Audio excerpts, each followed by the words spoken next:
civil case study and asked me to do a criminal case study. So what I want to do is to cover a case that was probably one of the biggest cases of my career with ATF. Took me 7 years from start to finish, and we'll try to buzz through this.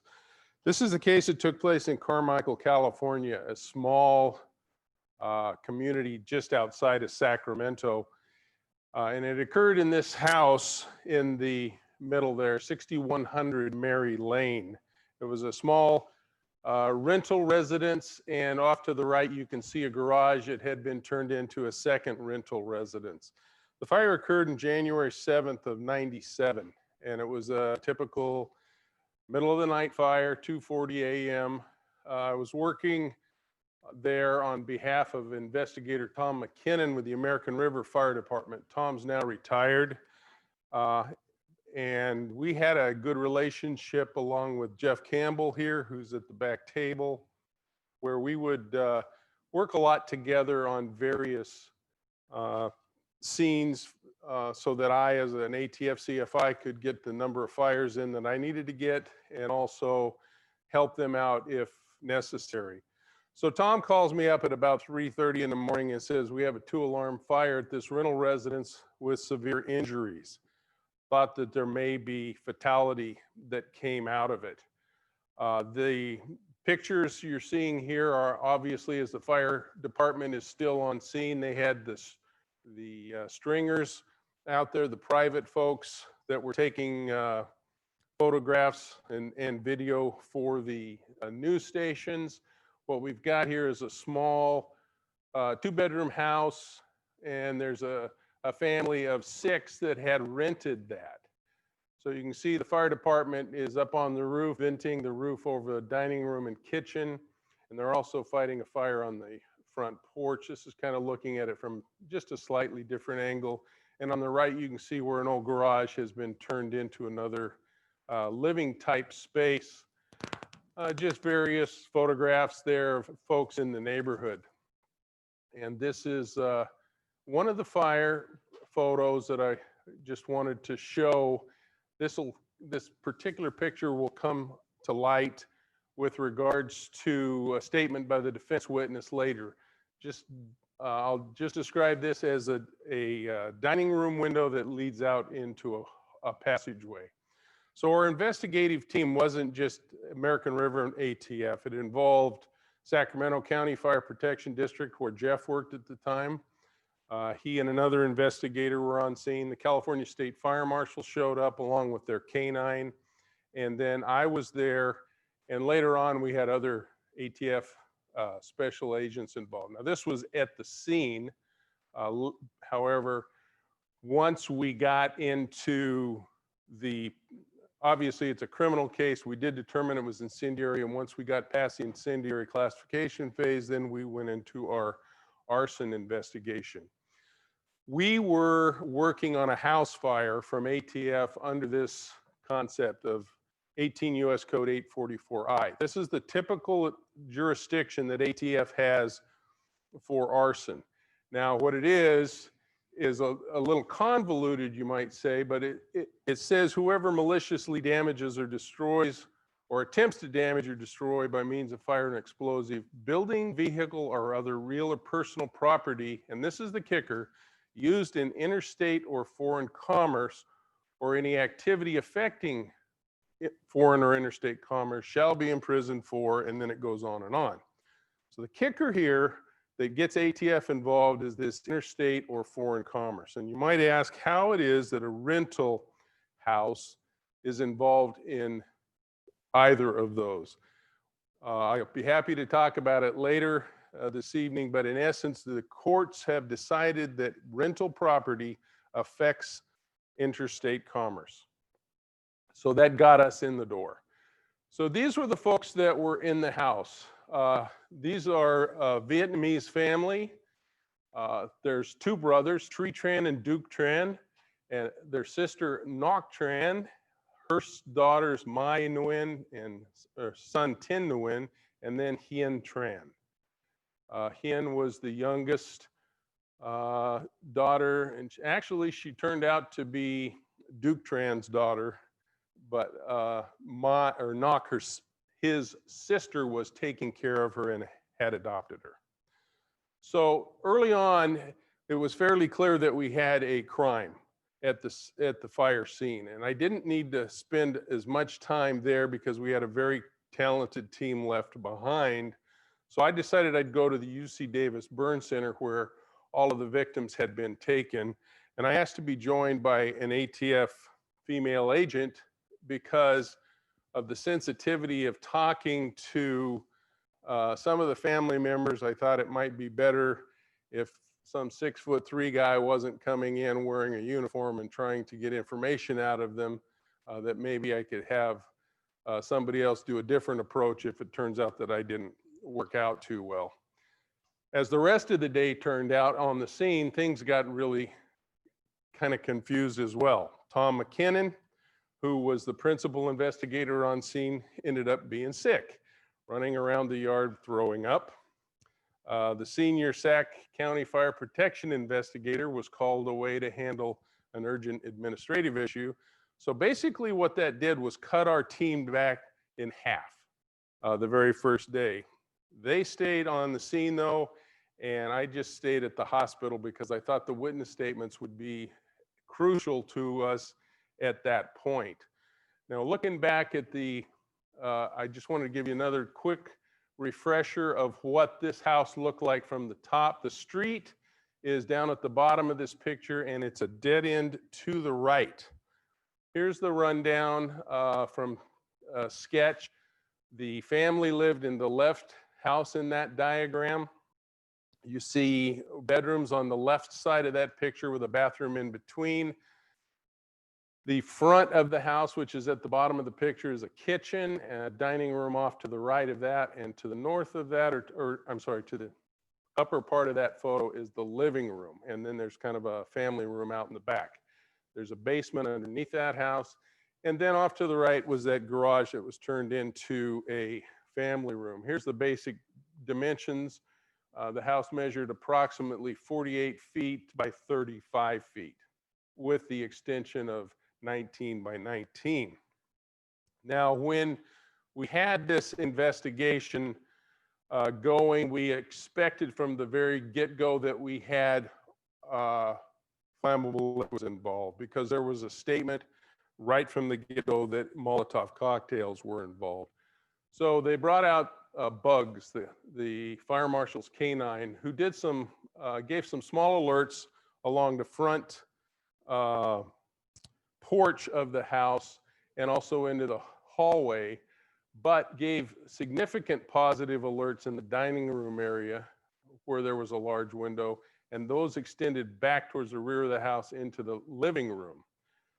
There we found liquids with very strong odor of gasoline, and once we got into them and started to smell them, there was no question in our mind that that's what we were looking at. So where you can see 5, 6, and 7, that was the strongest odor of gasoline. However, we also had some across the front, 1, 2, and 3, and then alerts, the left side of the living room and entrance A, B, C, D, and E. We took samples in many of those places. When I got to Davis, I met with the mother, Ngoc Tran, and her sister, who had already been in the United States for several years. I think something on the order of 20 years. Ngoc and her family had only been in the United States for 3 years. What I didn't realize at the time was when Ngoc and Duke and Tree were over in Vietnam, I believe it was their uncle or great uncle who at one point had even been the prime minister of South Vietnam, is what I was told. So this was a fairly accomplished family over in Vietnam, and when they got here, they hit the ground running. Before I got on scene, Tom McKinnon had advised Sacramento Sheriff's Department that they may want to show up too, because 9-year-old Hien Tran was expected to pass away as a result of the fire. He also showed them, or told them at the homicide unit that when he ran Tree Tran's vehicle, he found that it had been shot at twice in the 2 weeks leading up to the fire. So here we have 2 known shooting attempts, and I'm sorry, there were 2 known shooting attempts, but he'd only reported 1. So Sheriff's Department anyway knows that we've got a fire now that involves flammable liquids and somebody having tried to shoot the main target. When I got to the hospital, Knock, the mother, said she was awakened by broken glass, and she knew something had been thrown through the dining room window. Initially, she saw fire under the table. Her brother Duke had been awakened also, ran out into the dining room, grabbed a fire extinguisher to put that fire out. A second firebomb came through the window, hit the fire extinguisher and shattered, immersing his upper body in flaming gasoline. His hands and upper body were very badly burned. Knock had no idea why this happened. She said that she, Duke, and Tree all were there in the dining room. It was a very frantic situation. They escaped through the back of the house. Duke was very badly burned. He couldn't see, and it was very difficult. Meanwhile, her other older kids, Mai and Tin, made it out the front door of the house, the opposite side, and in the confusion, nine-year-old Hien was left inside. So this is, again, kind of the layout of where the fire was. Both on the inside of the house in the dining room, kitchen, living room area. And then later, after Mai and Tin made it out the front here, as you can see at the bottom, then it appeared that the front porch got fully engulfed in fire. Before the fire units had even arrived, the folks in the back of the house came around to the front, and they realized finally that the little girl was still inside. So they've only been here 3 years. They speak very broken English, at least Tree did. And when the firefighters got there, the word was that Tree was running around very frantically, trying to get their attention, telling them that little Hien was still inside the house. They didn't quite understand what he was saying. So what he ended up doing was diving through a window, through a glass window where the little girl was, searched around on the floor and found her very overheated and what he thought was nearly lifeless body, and picked her up and handed her on out to the firefighters. By about that time, several ambulances were arriving. There's Tree being escorted over to one of the ambulances, and now he's inside there. That's his niece, Mai, standing there. That is Duke. You can see his head is real badly burned off to the left there, where literally it was engulfed in flame during this. Tin, the 18-year-old brother, suffered second-degree burns and smoke inhalation. There he's being put in the ambulance, and there's little Hien Tran. Third-degree burns over 90% of her body. She lived about 18 hours. After I spoke with Knock, I didn't have a feeling I was getting all that much information because I didn't think she knew too much. So I got in touch with Chow. I learned a lot about traditional Vietnamese family structure in this whole event, and that privacy was paramount, that being so new to the United States, there was still some skepticism about the police, things along those lines. Chow, having been here for 20 years, kind of broke the ice a little bit, and she said that a former friend of Tree's had accused him of breaking up his marriage. Only that day had she, Chow, learned about the shooting attempts at Tree in the previous 2 weeks. She explained that since Tree was the oldest in the family, he was given quite a level of respect, much like a father would be or whatnot. And so people just didn't question what was going on. They did know there'd been a shooting because, as you'll see in a few photos, there are bullet holes in his car, but they didn't pester him about it. Now, this kind of comes into what Ed was talking about this morning. Tree, even though he was under morphine treatment at the time we interviewed him, because that's all we had. We knew we were going to have a homicide on our hands, but he was still able to talk, and we thought, what could it hurt? He describes to us the two shooting attempts, and a previous attempt at car vandalism where someone had drained all the brake fluid out of his car, presumably to get his car to not be able to stop when he left work. He worked very late until the evening, about 2 o'clock, I think, generally 1:30, something like that. He worked at a computer company, and he knew that whoever it was after the brake event and some other things that we learned about later, that somebody was trying to kill him. On December 5th, he describes coming up the road towards his house, and when he gets up here to the first corner there to the right, someone drives up right next to him in a car, pulls out a gun and shoots at him at point blank range. They missed, the gun jammed, and they sped off. Tree didn't tell anybody. He didn't tell the cops. He didn't tell his family. He just told a friend, and that was it.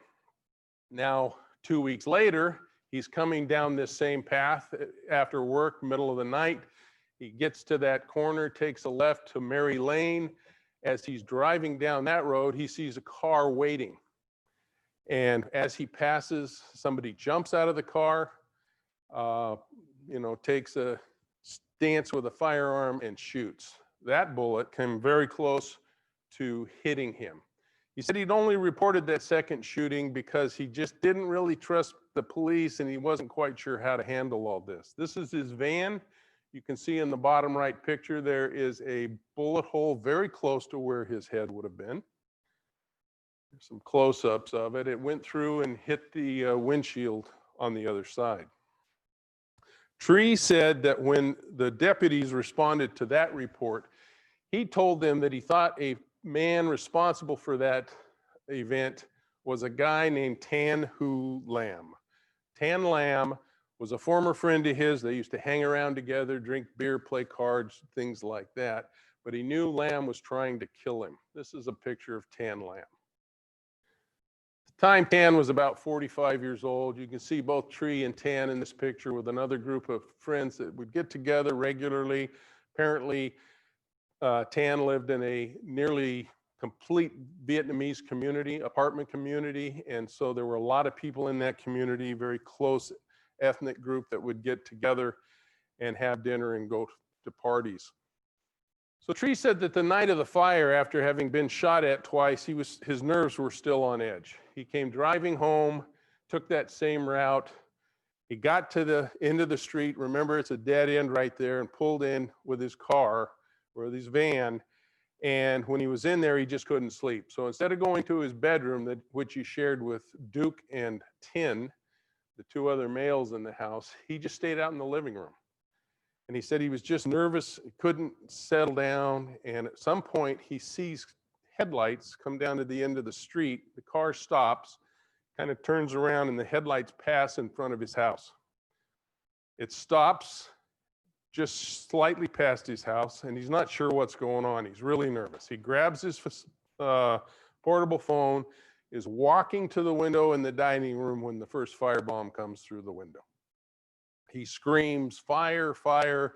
Duke gets up, grabs the fire extinguisher. Everybody else gets up in the melee and comes on out. As I talked about, Duke was engulfed in flames in his upper body when that second firebomb came through the window and hit the fire extinguisher. They ran out to the back. The younger kids ran out to the front, except for Hien. She stayed inside. This is Tree at the hospital. He was pretty well out of it. That's his 20-year-old niece, Mai, who's standing there with him. That's 18 years old, smoke inhalation, and some second-degree burns. That's Duke. Arms and hands completely burned. He ended up having, I think somewhere on the order of about a dozen surgeries to his hands over the years. It was terrible. His face has got the melted wax look. Upper body was just in really bad shape. And that is 9-year-old little Hien.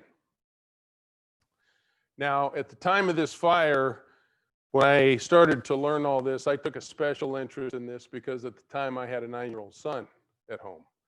And it just really hit hard. And I didn't expect it, but that's the way it went. When we were at the hospital and I was talking to Tree, I asked him if he saw the vehicle at all, or if he could describe it. And he said the shooter's car, he thought was a white Japanese model with a tail fin, one of the molded fins that went across the back. He didn't think it was a Honda, but he wasn't sure if it was an Acura. He also said he thought the last three numbers were 185. Tree told me that Lamb had accused him of breaking up of Lamb's marriage to a woman named Nguyen Nguyen. Nguyen had essentially left Lamb about 6 months earlier because she said he was just a jerk. He treated her badly. He was very condescending, very controlling, and she wanted out. She initially moved in with one of her daughters and the daughter's fiance. During that period of time, Nguyen was asked by Lamb to come back to the house to visit. He tried to kind of kidnap her, so to speak. She tries to get away, so he grabs a stun gun that he had, reaches around, zaps her in the neck. Long story short, he goes to jail for that stun gunning and spent about a week or so in jail. The two of them had arrived in the US in about 1985. Now, this was again 1997. They were here in 85, 12 years before. Tree and his family were here only 3 years before. Lamb was a bit of a scam artist. He couldn't see well. He was getting money from Social Security for an eye ailment, and yet he was still working, driving his car at night, delivering newspapers so that he could make some money on the side, but he was using Nguyen's Social Security number so he wouldn't get caught. This man here was a guy named Truong Quoc. He went by the name Tam. He was their oldest daughter, Tina's fiance. He was a mechanic and he had ties to Vietnamese gangs in the Sacramento area. I will tell you that I knew absolutely nothing about the Vietnamese names, language. I could see a name like that. I didn't know if I was talking about a man, a woman, whether it was the first name was in the right position. So this was quite a learning experience for me, kind of having to hit the ground running. Tree thought that Tam might have been involved in the draining of the brake fluid from the car, but he wasn't positive. He did think somehow Tam was behind this entire series of attacks. Tree said he and Nguyen though were only friends. They knew each other when Tree had hung around with Tan Lam, but they never really had anything more than a friendship. When she left Tan, at one point she called Tree up, since he worked in the computer industry, and said, "Hey, my daughter Tina is trying to get a job. She doesn't have a computer. She doesn't know how to do anything with computers at all. Can you help her write a resume?" So Tree said, "Sure, I will."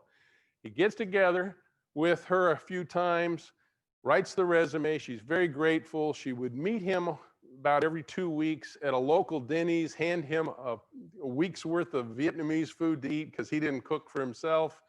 And they just developed this friendship. But in the meantime, Lam heard about this and was furious. He told Nguyen that since Tree had made his family suffer, he in turn was going to make Tree's family suffer. At one point, he told her he was going to burn Tree's house. So at the hospital, Tree gave me Nguyen's telephone number and said, "I interview her. This is Nguyen." So later that very day, when I left the hospital, I called the SAC homicide investigators and I talked to two of the most talented homicide investigators I've ever worked with, a guy named Bob Bell and Kay Malsby. They did not give the impression to anybody that they were homicide investigators. I remember my very first case ended up in a shooting, and Bob Bell showed up in the middle of the night and was out there overlooking the body. I was sure he was a doctor, all dressed in a black and white suit with his round spectacles. He was just very professional kind of guy. So I really respected them, and I said, we don't have time to waste. I got to get over there and talk to Bob and Kay.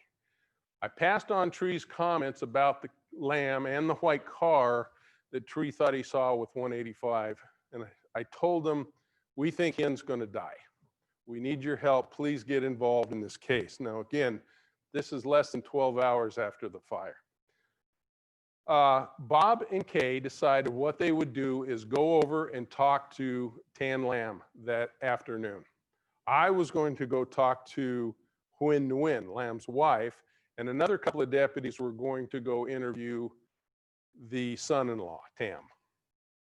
So we broke up and went our different ways, and Bob Bell and Kay Malsby went to Lam's apartment, and he wasn't there. So they decided that they were going to wait, and they just parked outside and waited.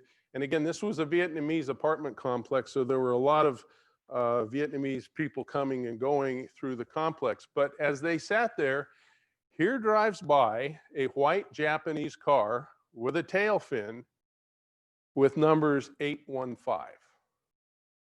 So it was like, huh, what a coincidence. Maybe we ought to figure out who's in that car. So thank goodness, Bob and Kay made a car stop on that vehicle. They stopped it right at the place, took photos of the occupants. There were 3 young Asian men in there. We got their names, and they asked them, what are you doing here at the complex? Are you here to see anybody in particular? And the 3 said, yeah, we're seeing somebody on the far end of the complex. We work with them. We're just coming by to see and have some beers with them. So Bob and Kay let them go. They identified him as Quoc Phu Pham, born in 72, Trung Tan Pham, born in 74, and Tu Minh Truong, born in 76. So all of these guys were in their early 20s at the time of the fire. Quoc was the driver. It was his car. Truong was the front passenger and kind of seemed like he was somewhat in charge, and Tu was in the back seat. Later, when Lam returned to the apartment complex, Kay and Bob saw him go into his apartment, so they pulled up and went inside, knocked on the door, asked if they could interview him. He feigned that he didn't speak English very much, but he'd call his daughter Tina over to assist with translation. In the meantime, he invited them into the apartment. When they went into the apartment through the front door, living rooms off to the right, bedrooms in the back, dining room to the left, and then the kitchen back into the left. So they took a step over to the left and just kind of looking around, waiting for Tina. This is what they saw. You can see at the bottom right of that shelf is a box with a rag in it. And then they just kept looking around. There's the dining room table, refrigerator. And they moved a little to the left, and they saw what all of us keep in our dining rooms, gasoline cans. So they looked a little closer, and there were 6 gasoline cans in Tan Lam's living room, or in his dining room, under the table. None of them had gasoline in them at the time, but they were all sitting there. In the box were a whole bunch of rags. By this time, we had heard that we believed we found Molotov wicks at the fire scene. So they went through and took a look at all of these rags and set them out, kept some of them, or I think they kept them all just as an example, because right then they assumed, wow, we've got our guy. We've got to take this stuff into custody. And much like Ed was talking about before, there were the stamps on the bottom. Now, Tan gave a story that the reason he has all these gas cans in his dining room is that his car leaks a lot of oil. So every time he goes to the store, Cragen or wherever the heck it is, he would buy a case of oil and they would throw in a free gas can. So he just started collecting them, I guess, like you would collect lottery tickets or something. He said he'd gotten them all 2 years before at least.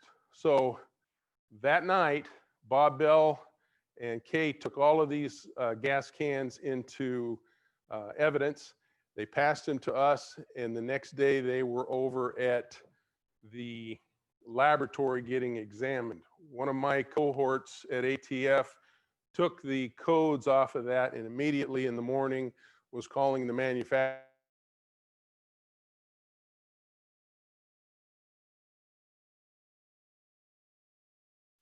Made Lam's story that they were 2 years old kind of go out the window. They also went in the bedroom, and there they found Lam's passport. He'd become a naturalized citizen, and a set of tickets to Vietnam. He was leaving on the 29th of January. This was the 27th. So we knew he was leaving. Everything was all set to go. The next day, he and Tran died.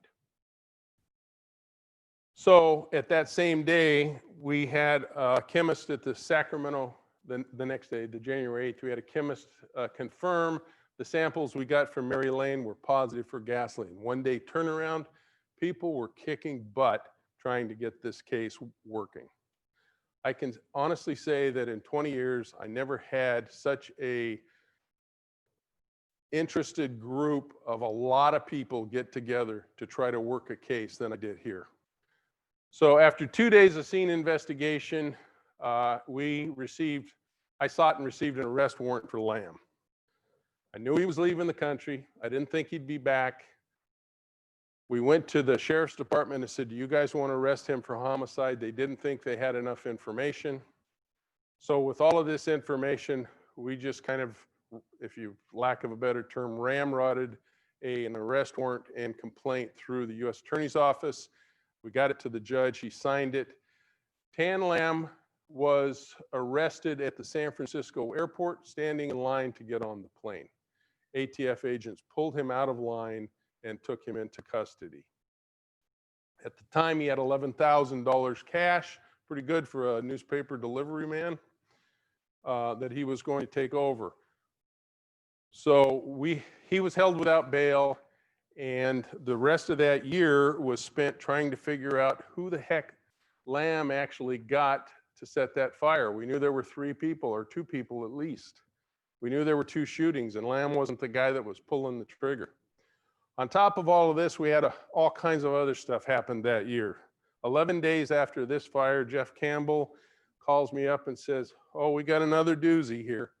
We've got a 8.5-month pregnant woman and her 3-year-old child dead on the floor of their house, partially burned. And Dad was at work. He's been at work for an hour. We think he might have something to do with it. That case went on to where Jeff coordinated a bunch of pig burns later in the year to try to figure out how long bodies would burn and whatnot. So between trying to help Jeff with fire modeling and things and work in this case, it was a very busy year. If you haven't ever dealt with the federal system, one of the real strengths of the federal criminal system is the power of the federal grand jury. You want information, you go to the U.S. Attorney's Office and say, I need a federal grand jury subpoena for bank records, phone records, business records, whatever. We served dozens of grand jury subpoenas for the records and had thousands of pages of records that came in. We also got subpoenas for people who appeared before the grand jury. Now, unfortunately, in the next year and 2 months, we never did figure out who the heck threw those firebombs. It was very difficult. We were having a heck of a time breaking through the Vietnamese community in Sacramento. Lots and lots of interviews taking place. We finally got to trial in March of 1998. The trial lasted for 6 weeks. All of our information was very circumstantial. We had statements there as to what had happened. We knew other stories that I'm not going to get into too much detail, but Lamb had had his wife followed. He tried to hire somebody to beat her up, not to kill her, but so she couldn't work and would become dependent on him. Lots of things like that, but we never figured out who threw the firebomb. Here was the government's list of 50 witnesses all set up. They all testified, or we all testified. This is the defense list of 46 witnesses. It was a very, very complex trial. One of the problems we had during the trial was at the fire scene, we had 2 or 3 gallon cans of broken glass that we believed came from the Molotov cocktails. Those had been collected and put into evidence at the fire department. Prior to the trial, the defense attorney called me and accused me of throwing away all the evidence. I told him he was crazy. What we learned, though, was that sometime between the fire and the trial, all that evidence went missing. So we no longer had any proof that we had actual Molotovs, just that we had gasoline. And nobody knew about it until we got into trial. As a result, the defense experts' theory of the trial was that the family set the fire themselves. They wanted attention. They went through the house, and in the process of setting the fire, Duke accidentally got himself caught on fire, on and on and on. This investigator claimed to have attended about 6,900 fires in his career since 1953, and that he had investigated 6,500 fires. That's pretty good. So I just decided, let's calculate this. So from 1953 until 1998, about 2,350 weeks, which meant he would have had to examine 2.5 fires every week for those 45 years. You decide for yourself. I call bullshit. The defense investigator said, like I said, he thought somebody had poured the gas from the family and did not believe Molotov cocktails were used. And the reason he said he didn't believe Molotovs were used was that he said he never saw the glass, so he couldn't prove it. So after 6 weeks, this jury went into deliberations for a week, came back and said, we're hopelessly deadlocked. 8 voted for prosecution, 4 for acquittal. We asked why the 4 that voted for acquittal thought that.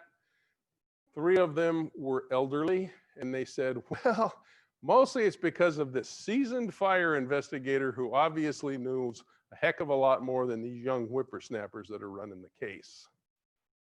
So the government decided it doesn't matter, we're going to retry Lamb. After that, it was like, now what do we do? We've got to start over from scratch. And we knew that we had to get those people identified that threw the firebombs. We went back and looked at the possibility that those 3 guys in the Acura, which I spelled wrong here, had been the firebombers. What was the, what are the chances that a white Japanese car with a tail fin, the number's 815, when Tree said they were 185, had been at Lamb's place and may not have had anything to do with it. So from that point on, it was a matter of me spending most of the hours of my waking days trying to link any connections there between them. We got a Vietnamese agent up from Southern California, Hoang Nguyen, who helped me out. He was absolutely, I couldn't have done it without him. He was just an incredible help translating for me as we did all of these interviews, and we did dozens and dozens of interviews. We knew that the only way we could link Trung Pham, Quoc Pham, and Tu Trung was going to be by admission statements or some sort of linkage. So we took over 2,000 phone calls out of the records that we looked at, and back then we were doing them all by hand. We didn't have the capabilities that we have now to dump it all into databases, and boy, what a pain in the neck that was. We also identified several other people that were called, we didn't know who they were, and we had several traps and traces hooked up to these people's phones to figure out who the real-time calls were going to at that point. From those, we hand entered into the computer and came up with these. These were my link diagrams that I had. So in the middle, for instance, that is the son-in-law. We thought he's the guy who introduced everybody. He's called all of these numbers, some of them a lot, some of them a little. Then we put those and kind of linked those numbers and who they called. Another thing here, so what you can see up to the top left, Trong Sil called these numbers, who went to Lamb's house, who came down to Tree Tran's house at the bottom, Tina, the daughter-in-law over there, and her mother, I guess, and so on. Anyway, we put them all together, put addresses in there. Long story short, we then located more people and conducted more than 40 interviews of Vietnamese-speaking people. We also took criminal history and driving records to try to associate the people, and this is what we came up with, again, all by hand. This took us months, and when I say us, I mean basically Hoang and me, and some help with Bob and Kay, but they kind of realized that they had so many homicides, there wasn't much they could do. They offered me the best advice I ever had in the criminal investigation, though, and I'll share with you today. I asked them, you two are so successful. How is it that you can solve some of your cases? And they said, oh, that's easy. We follow the Goya Code. And I said, what's the Goya Code? And they say it stands for get off your ass and knock on doors. And so that's what we did. One of the people we found was an associate of Kwok Pham. We found that in a driving record where Kwok had had a ticket up in Washington, and this other guy had been arrested after there. We found him. He was in Sacramento. He was very hesitant to cooperate. This guy was a mixed race person who was not accepted by, in his opinion, by the Vietnamese or by the black community. He was half black, half Vietnamese. We had to try to push to get him to cooperate. Notice this cap, but we'll come back and talk about this cap, but this was, Jeff's laughing. This was our guy. This was what we thought might be our only hope. Fortunately for us, he'd taken up with an old guy, an older gang member in the Sacramento area who quit being an active gang member and wanted to turn his life around. As such, he wanted to help Vin. He wanted to get Vin straightened out. And so we would work with this older guy to try to get Vin into cooperating with us. At one point, we got the older gentleman to get Vin to meet us down at the U.S. Attorney's office to tell us what we knew. We sat there. He told us ahead of time he was going to tell us the whole story. We were sitting at a long table like this. I was on one side of the table. Huang Nguyen, the interpreter, was right there. Vin and the OG were on the other side, and on either ends of the table were U.S. attorneys. Vin is sitting in that hat, and he sat there, and he just looked at me, and I started asking him questions, and I said, Vin, we need your help. We know you know these guys. We know you know something, and we knew that because the older guy told us he knew something. He said, we need to we need you to tell us this story. This 9-year-old girl died needlessly. And that son of a gun smirked. And he just kind of shook his head and laughed. And I got so pissed off, I just kind of lost control. And I took a roundhouse swing, and I swung and knocked the hat off of his head. And I just about went over the table. And I just lost it because it was like, you know, again, I told you I had a 9-year-old kid at the time, and this pissed me off. Well, apparently that worked. It not only got his attention, but it got the attention of the two U.S. attorneys at the end of the table who went white. But the old guy took Vin out of the room. They came back in about 5 minutes later, and they said, okay, we'll tell you what happened. They said Kwok Pham had admitted to him that he'd been present when this fire had been started in Sacramento when this girl died. Vin said he didn't know what Kwok's participation was, other than he drove a couple other people there that burned his house. On January 16th, or July 16th of '98, we located Kwok at a pool hall in Sacramento, and we arrested him. We took him downtown, and we told him he had one chance to help himself. But we said the only caveat was that he had to tell the truth. We then charged him 5 days later for his part in the arson that killed the little girl. So he was told that we had a witness who could tell us all about his participation in the arson and that he was going to get charged with the whole crime. And with such a conviction, he might face life in prison. On August 10th, we took care of a technique that we often use in federal court, which was called we had offered him a queen for the day kind of a opportunity where he could come in and tell us the story. Basically, it's a off the record proffer. You tell us what you know, we won't use it against you, and as long as you tell us the truth, we can move forward. So he brought his attorney in, came on in, and he told us. He said Trong Pham had been introduced to Lam by Lam's son-in-law. They all met at the son-in-law's apartment. The son-in-law told Trong Pham that Lam had this friend, Tri Tran, who'd stolen his wife, and he had some money, and he was going to ask Tri Tran to be killed. 2 weeks later, Quoc fam drove Trung to Lamb's apartment, and he got $2,000 down payment. He was going to get the $5,000 later. When they left, they took off and went directly to an Indian casino and lost the $2,000 in a matter of about an hour. On the way, Trung had given Quoc $100. After he lost all his own money, he told Quoc, "Hey, I need that money back." He then lost it in about another 5 minutes. Quoc then describes in his discussion how he drove Trung Pham and Tu Trung to Tree's business. There, they got out and drained the oil out of his car. Then he talks about a couple of shooting attempts, but he always said that he had nothing to do with the arson other than driving.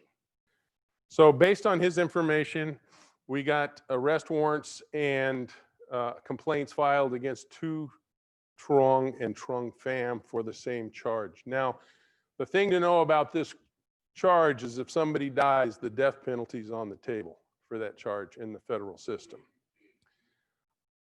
We knew by that time that Trung and Tu Trung were gone. We looked around for him, we couldn't find him. Trung was also we thought he was with his girlfriend, Mi Hang Cao. They were gone, none of their friends knew where they were from. So we created wanted posters for all three and distributed them around the Vietnamese community in both English and Vietnamese. That's Trung Pham. That was the wanted poster we put together. That's his driver's license photo. That's Tu Trung, his driver's license on the left, and the picture on the right is the night that he was pulled over by Kay and Bob. And this was Mi Hang. She was an absolute disgrace to her father, who hated Trung Pham because Trung had spent time in jail, and the father thought he was just no good.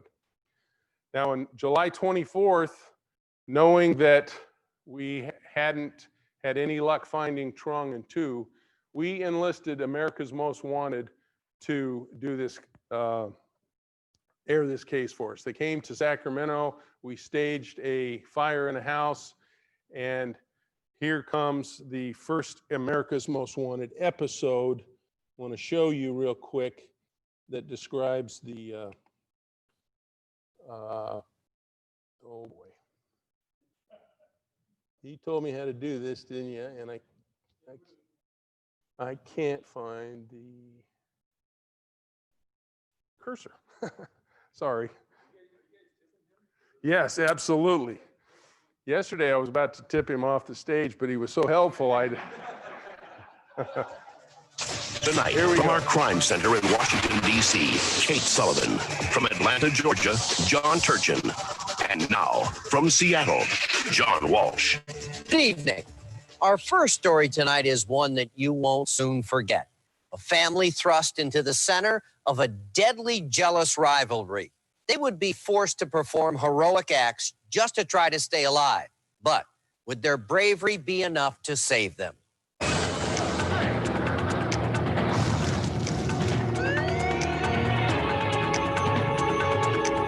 This is news footage taken only minutes after a house in Sacramento, California exploded in flames.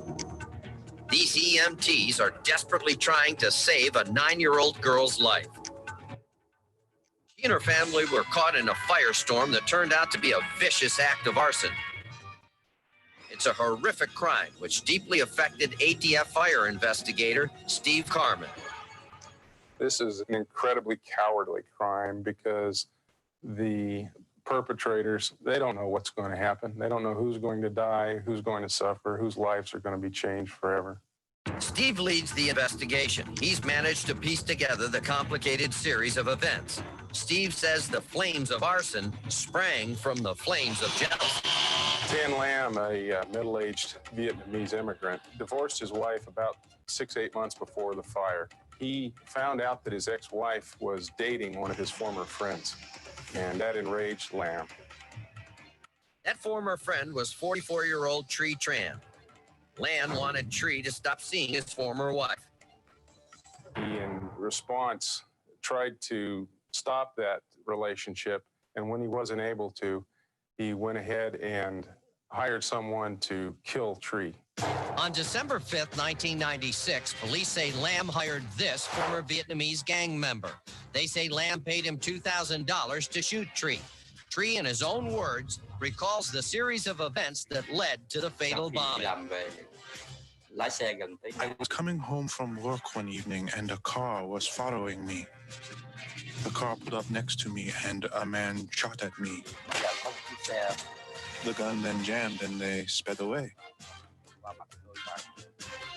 When that murder attempt wasn't successful, police say Lamb sent the murderous assassin back again. It was late at night, around 4 in the morning, when I saw a car following me home.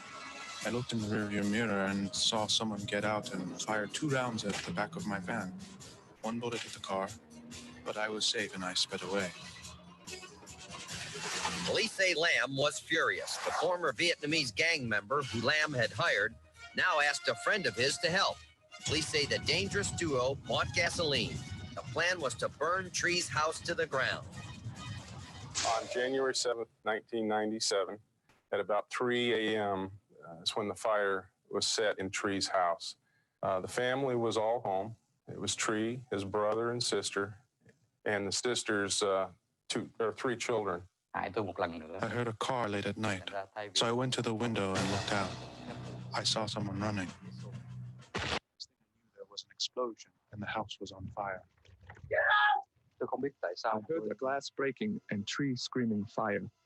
I ran to get a fire extinguisher, and the next thing I knew, another bomb hit the metal and it exploded in my face. I could not breathe or see. I was blinded and badly burned. I can't see! I was sleeping, and I heard a crash. Then I heard my uncle yelling. Get out! It's wrong! I heard someone calling my name, and I didn't know what was happening. The smoke was really heavy. I saw like a line of fire under my the dining table, and I was so panicked. I didn't know what to do. I just ran out. The family ran for safety as the fire raged, but in all of the confusion, they realized that 9-year-old Hyun was trapped in her room. And I remember Hyun was in the room, and I started yelling. I tried to tell the firemen that Hyun was in the bedroom, but the fire was hot and they wanted me to be safe. So I ran to the window and jumped through the glass.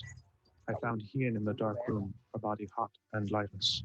And he grabbed her and drug her back across to the window and then handed her pretty much lifeless body at that time, Tree, to the fireman outside. At the same time, another fireman grabbed Tree and got him out of the house too. Although Tree's brother suffered severe burns on his face and arms, he survived the inferno. But little Hyun did not. She died 18 hours later in the hospital. She's the one who brings happiness to our family.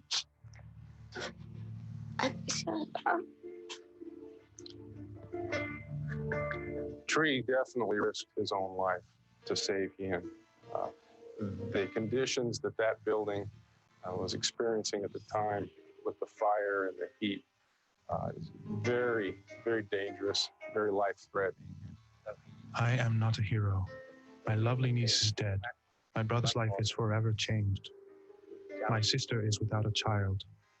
We have lost greatly. They're some of the kindest people I think I've ever met. And I can't begin to imagine their suffering that they've gone through. But with all they have gone through, it's the least I can do to try to be as good to them as I can and bring about some justice for them if possible. I have a photograph of Hyun that the family gave me, just a reminder.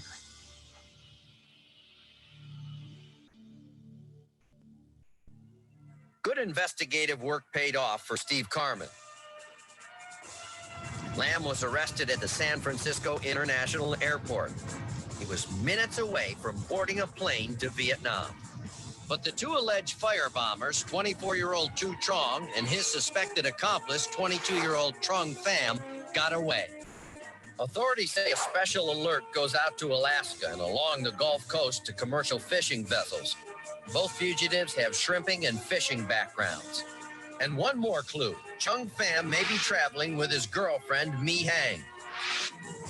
If you have information about these fugitives, call us at 1-800-CRIME-TV. welcome back. America's Most Wanted tip tracker. Okay, for a second. I just want to go real quick. I know we're running late. After these tips, or after the show ran, we got hundreds of tips that these two were in various places. The majority of our tips were that they were in Alaska. We'd been told by family friends that they thought Trong had gone to Alaska to go fishing. So I told Huang, let's go. We got on a plane and we took off to Alaska, and I never had 2 more busy weeks in ATF in my entire career. We worked 118 hours the following 2 weeks chasing leads. We didn't find them. And so what I want to do real quick is just show the second episode of America's Most Wanted that was aired in September, and then we'll kind of race through the rest of this. Has been following your leads wherever they may take us. And your latest tips took us on a ride some 3,000 miles away from the crime center. Rick Siegel joins us now all the way from Anchorage, Alaska. Rick? Thanks, Kate. If a fugitive is looking to give the cops a cold shoulder, there's no better place to hide than here in Alaska. But even all the way up here, it's hard to hide from America's Most Wanted viewers. And thanks to your tips, we're hot on the trail of 2 suspected killers.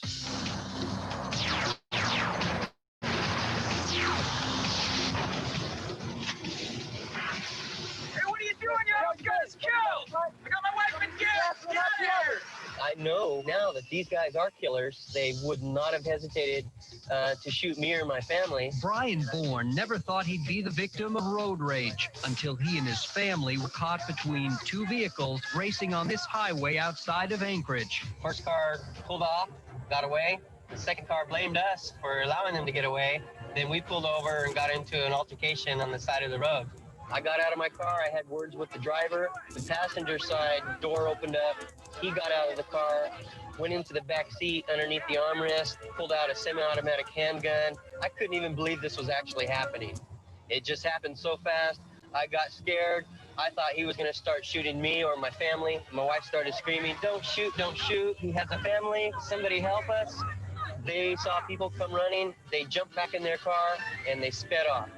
Brian made a police report and nearly forgot about the incident until he and his wife spotted the men again on America's Most Wanted. If you have information about these fugitives, call us at 1-800-CRIME-TV. Those were the ones that we had interaction with on the highway. And we're quite shocked to actually see them on America's Most Wanted. The fugitives are 22-year-old Tu Trong and 25-year-old Trung Pham. ATF believes these Vietnamese nationals were paid more than $5,000 to firebomb this house in Sacramento, California. The raging fire injured several people and, despite a heroic rescue attempt, killed 9-year-old Hien Tran. She bring happiness to all of us. So that's why the loss of her, I can understand it.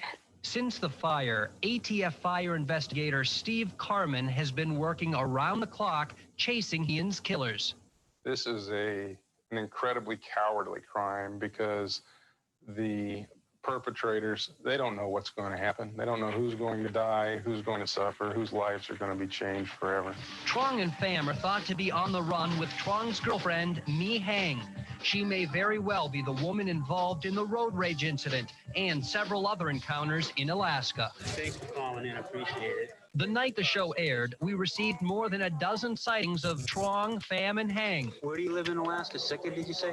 Nearly all the tips pointed to Alaska, so ATF investigators quickly traveled to Anchorage, followed by the tip tracker. Our second tip came from a viewer who's convinced he saw our fugitives in a Costco parking lot. I was waiting for my fiance to come out, vehicle pulled in, driving rather fast, stopped right in front of all the carts. I kind of looked at him like, hey, that's not really a parking spot. They looked at me like, what the hell are you looking at? When I get looked at like that, I have a tendency to remember who people are. By chance, we just followed them out of the parking lot on our way home. Got to an intersection. The passenger kept opening the door, reaching into the back seat, which really got me a little concerned. I didn't know if he was reaching for a weapon or food or personal items. A few miles away, Steve Carman followed up on another one of our tips at this local pit stop. Our investigation led us to a convenience store in Anchorage, where a clerk reported seeing Tu Trong on several occasions. He would come in to buy cigarettes, and she would card him. She remembered the birthday because it was close to that of her son's, and she said that the name on the ID card was Tu, the same as our fugitive. The tip tracker team also received a set of tips placing Tu Trong and Trong Pham at fishing spots like this throughout South Central Alaska. Those tips are highly likely since we know that Trong Pham is a skilled fisherman. But what surprised us most is a series of tips about another skill, a skill you might not associate with a pair of potential killers. Bingo! Yes, it's bingo. And if you don't consider bingo a skill, you haven't played it in Alaska. B11. Oh, here's one. It's big business with serious players and profits. Pots can be $500, $1,000, even higher. And several of our tipsters, including Bonnie Miller, say our fugitives were regulars on the Anchorage bingo circuit. I'm in bingo halls 3 or 4 times a week, sometimes 5. And I've seen these characters in the bingo halls every time I've gone to play bingo. I could not believe that these guys were sitting next to me. It was like, holy cow. This guy has a fishing hat, that's what I call it. It's got a floppy brim that goes all the way around. They can get loud. You have to tell them shut up. They don't speak in English. And his friend is kind of the quieter one. And with the girl, they play bingo. And they like to play bingo. They win quite a bit. Bingo! Oh, no! With your help, we can bring our fugitives' winning streak to an end and help ATF to call their number once and for all. Take another good look. All 3 speak Vietnamese and very limited English. The men are skilled fishermen and could be working on commercial fishing boats, while Mi Hang is trained as a manicurist. And keep an eye out for a Vietnam tattoo like this one that's on Trong Pham's back. Again, if you've seen Tu Trong, Trong Pham, or Mi Hang, call 1-800-CRIME-TV. Police need your help tonight before our fugitives' trails turn cold here in Alaska. We're looking for that vital piece of information to tell us whether they're still in Anchorage or if they've left Alaska altogether. And Kate, I know that if any of our viewers have that information, the cops who are working this case are in the crime center behind you, waiting to take that call tonight. That's right, Rick. Okay, so we went up there, we ran our tails off, we never found him. We got back to Sacramento and things were happening very quickly. We knew that it was time for us to offer Tan Lam the off-the-record proffer at that point. I'm gonna just kind of buzz. Well, it got stuck, sorry.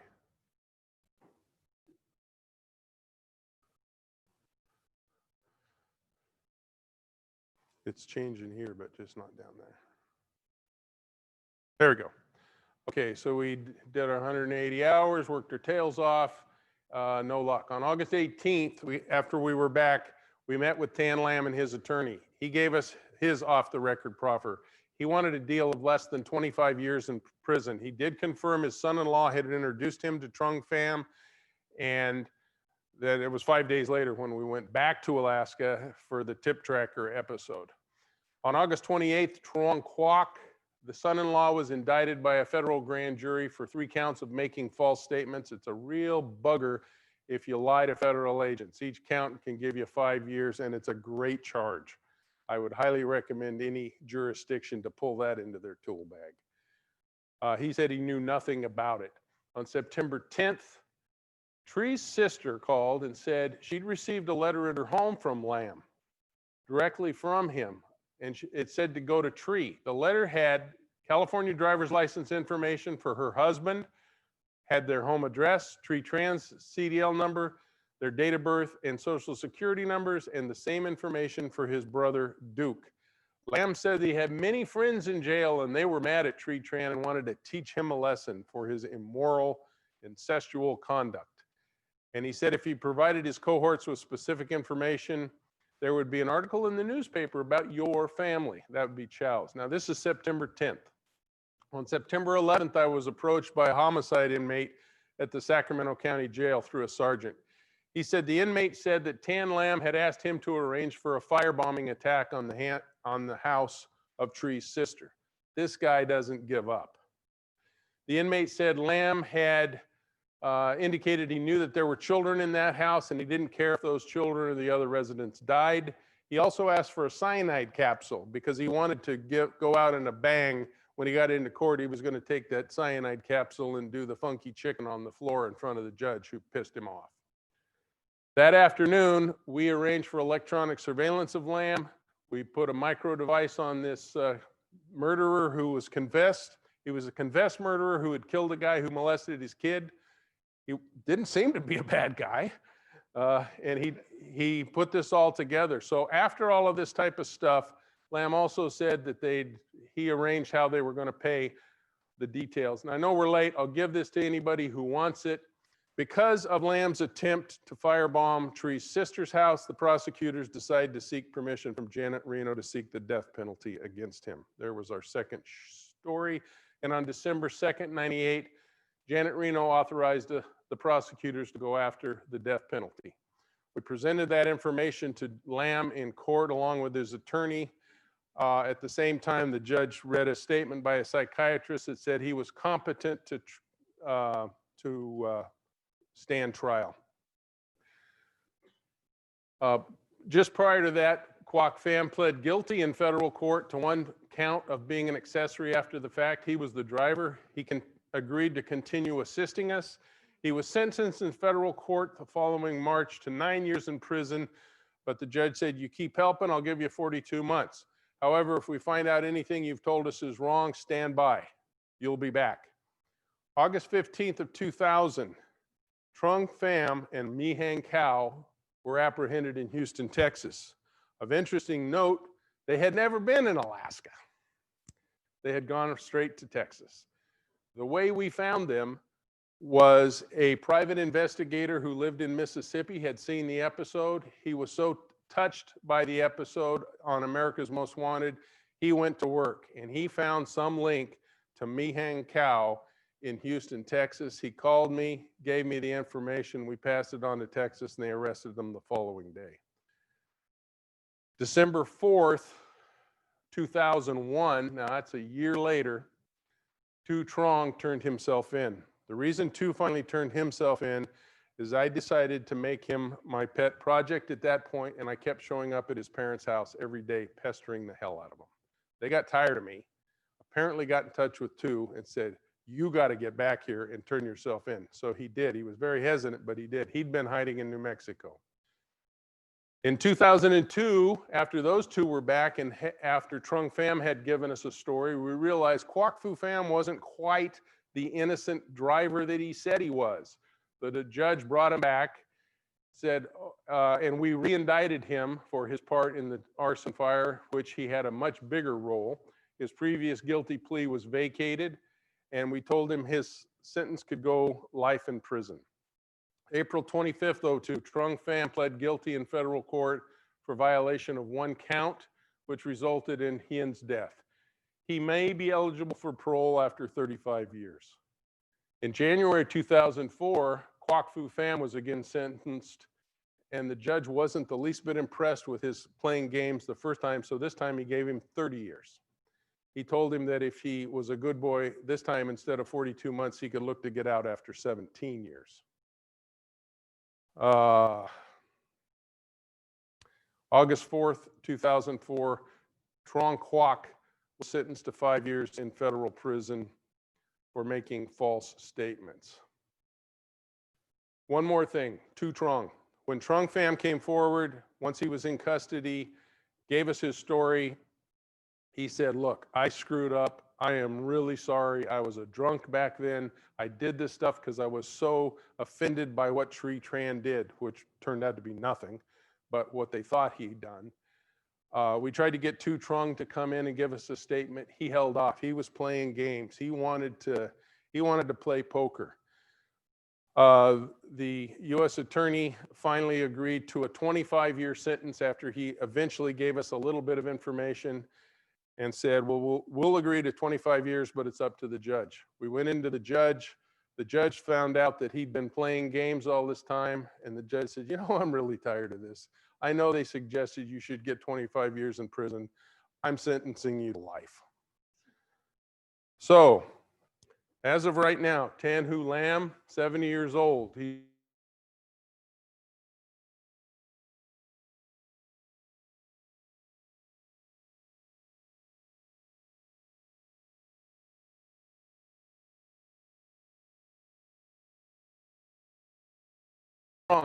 playing his game is serving life down the road here in Lompoc. Quoc Phu Pham, 48 years old, was released March of 2018. Trong Quoc, 50 years old, released March of 2006. Mi Hang was never convicted. The U.S. Attorney chose not to prosecute her. This week, I pulled her name up on Facebook and found that she is still in Sacramento, California. That's her with her parents. She looks much better nowadays. And she's now married to this gentleman on the right who has the same last name as Trung Pham, which makes it convenient because now she's Mi Hang Cao Pham, like she was calling herself during her on the run time playing Bonnie and Clyde. The point of this, the reason I wanted to show this to you is these complex cases, and this was about as complex as I could imagine with so many twists and turns, I couldn't believe it. It turns out things like the gas cans under Lamb's table had nothing to do with the fire. The $11,033 he had on the way to Vietnam had all been given to him by friends to give to their family members in Vietnam. He did put this whole thing into action, but it was just those little bits and the fact that we chose not to slow down, but to charge ahead full blast that we were ever able to even arrest him at the airport. And as a result, I've become very good friends over the years with the family. They're very, very nice family. And I can look back on this and say that I'm glad that I didn't give up. I'm glad that at the time, the fact that I had a child the same age as Hien spurred me on to just really try to work hard. So, any questions by anybody?